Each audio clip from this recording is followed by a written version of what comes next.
Thank you. I understand we are what's stopping you from we're standing in between your drinks and telling stories with your mates. So I will promise that this will be brief. And on that note, it will be quite high level, and there's a lot of depth in behind what we're going to present today. So there is quite a few of the embryo team that will be floating about in the drinks, so we'd love to have a chat a little bit more. We're also running some webinars later on where we'll describe more in depth about the technology. So thank you. I might be a familiar face to some of you in the crowd, but for those that don't know me, I was beef cattle producer in New South Wales when I was younger. I looked down there at a microscope and looked at my first embryo when I was 8. And I think it was from then I had a passion for the reproduction industry. And it was actually my fascination and love for the Brahman breed and the North that took me to Queensland. And I actually started my career in academia, and for what you guys now know as common fixed-time AI protocols, a lot of my research was actually bringing fixed-time AI to Brahman heifers in the North, and have actually done some of the work on properties of people in this room. So with that, I then have now joined NBRYO. And what's exciting, I think, about NBRYO is that we are really starting to democratise embryo transfer. And the real vision of NBRYO is making embryo transfer cost-effective, accessible and affordable to commercial cattle breeders. So we'll talk a little bit about that. There's a whole pile of technologies in the platform. So I'll step through the company and a little bit about our team. So the embryo started with a conception, and a conception is not only got fertility, but it's also an idea. And I think, these are the slide changes here. And I don't have slide. No, if you can just switch to the next slide, thank you. And I'm not sure if anyone knows a property called Nindawimba, owned by Ewan Murdoch and was managed by Nick Cameron. And this property actually did 15 years of commercial embryo transfer, supplying a lot of bull contracts for large pastoral operations. And it was through this contract breeding that a lot of the R&D, so 15 years worth of R&D into embryo transfer, and NBRYO was literally a spin-off that came from that property. I think it's the next slide, please. And then through this work, NBRYO was fortunate enough to gain quite a large investments from the Bill and Melinda Gates Foundation, and also Meat and Livestock Australia and some of the owners of NBRYO itself to develop what we are calling the NBRYO platform. And the NBRYO platform, so if we just next slide. So the NBRYO platform is a range of technologies that promises to be able to deliver 7 years worth of breeding within a 7-day embryo transfer cycle. So currently breeding strategies, the best run breeding strategies take around about 1 to 1.5% change year at best in genetic traits. So really to take a 10% change in a trait or an index of traits takes roughly 7 years. And of course this varies from operation to operation. So the question is, what if this could be done in 7 days? And this is where the NBRYO platform comes into play. So this is going to be highly brief for something that is very complex, and so we encourage you to come and talk to us afterwards. But the NBRYO platform is a range of technologies, not just a single technology, on the end-to-end process of embryo production. So to start off with, we have it into 4 pillars: identify, scale, deliver, and analyse. And the theme of the talk today is obviously how we can draft embryos in the dish, and that's related to one of our very first pillars, identify. So the first step in any breeding program, of course, is actually making your breeding objective, but once you do that, you need to actually identify. And so NBRYO is working on a range of technologies where you'll be able to select embryos in the dish in real time, non-invasively, to be able to then determine which embryos that you would like in the herd. Now, current technologies do exist for this, of course, but usually it means that there needs to be a calf on the ground. You've obviously wasted that gestation of having a calf on the ground if it's an undesirable animal. And you can do it with embryos right now. However, it's usually is quite invasive to the embryo and takes time. So with our technology, we'll be able to select these, and if you can imagine some of the traits that you may want to select in the dish, and one of the earlier things will be things like horn pole, sex, coat colour, or even some recessive conditions.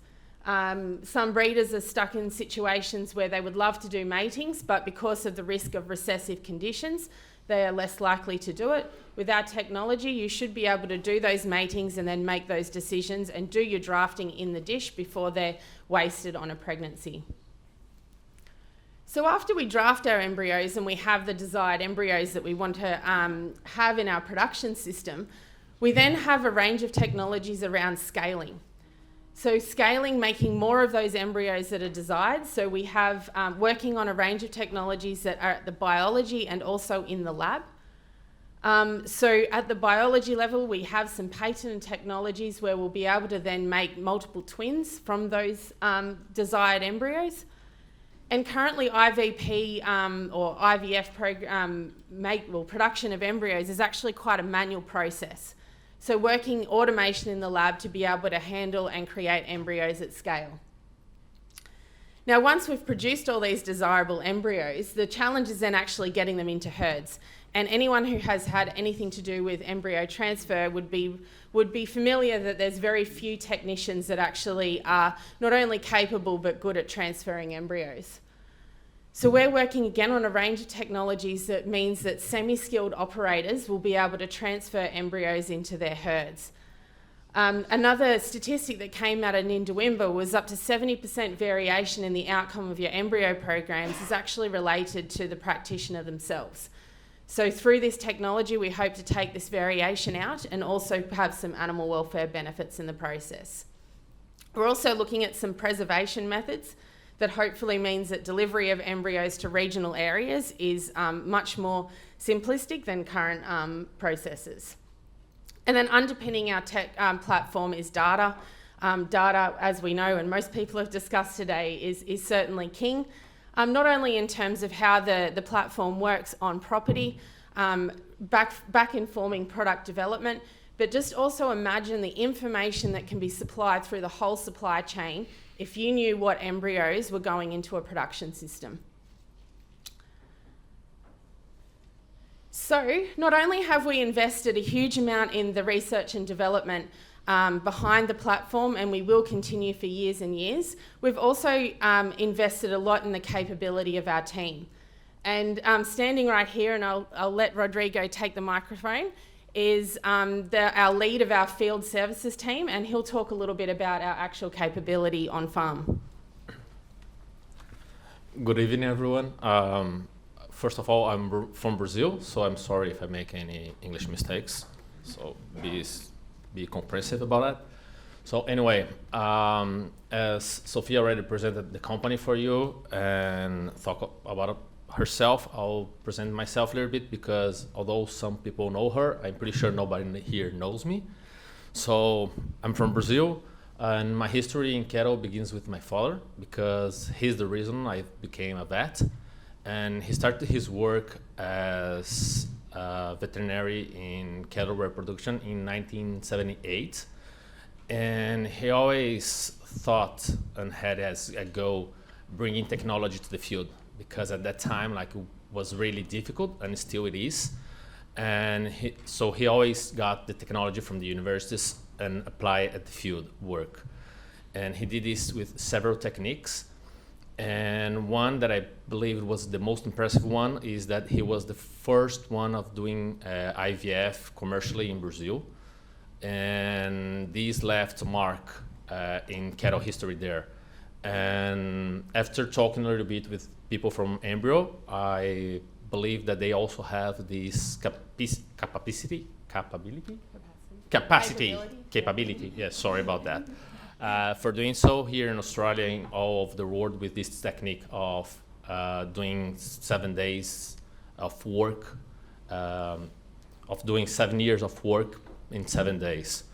I'll talk a little bit my experience. I graduated in 2008, and I worked with my father since that, and this gave me the possibility to have a lot of experience. I did more or less 1,000 multiple ovulation embryo transfers programs, more or less 80,000 OPUs, and around 50,000 embryo transfers in this almost 16 years of work. I lost the count of how many ultrasound and AIs I did during this period of time. So I hope I'll be able to use this experience also to bring the technology that NBRYO is developing into your farms soon. Next slide, please. But not only myself, but also our lab leader, that's Fatima Rodriguez. We are not related, and just for you to know. She also has a lot of experience. She works with this for 15 years.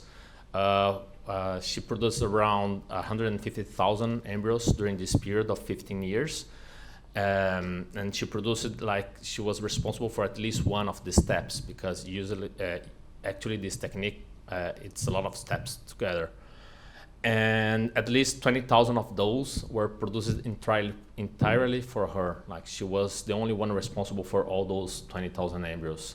So we are a very experted team, like with a lot of experience, and we are hoping to be able to, as my father did, use all the experience to bring this new technology that NBRYO is developing and apply to the field work successfully. Yeah. Next slide. And Sophia, please. Thanks, Rodrigo. I figured it was better listening and hearing from Rodrigo himself than myself. So NBRYO is open for business. So we are starting our first technology launch this year, which is an uplift on embryo production. And then over time, we will, as we commercialise technologies, we will bring those to the market, and at each step will be focused on bringing that price of embryo and the accessibility of embryo transfer down through the step. So we've launched a trial ambassador program where we're seeking entrepreneurial cattle producers that would like to walk with us, be the forefront of the industry, adopt the early technology, help us inform that back to the industry. So we do have a limited offer for those that are willing to be part of that. We do have a QR code here if you'd like to get in touch with us. If QR codes are not your thing, as I said, we're all walking around with embryo shirts at drinks. And yeah, so thank you for your time today. Hopefully that wasn't too brief. We got a little bit of a taste, but as I said, webinars are coming up and we'd love to chat. Thank you.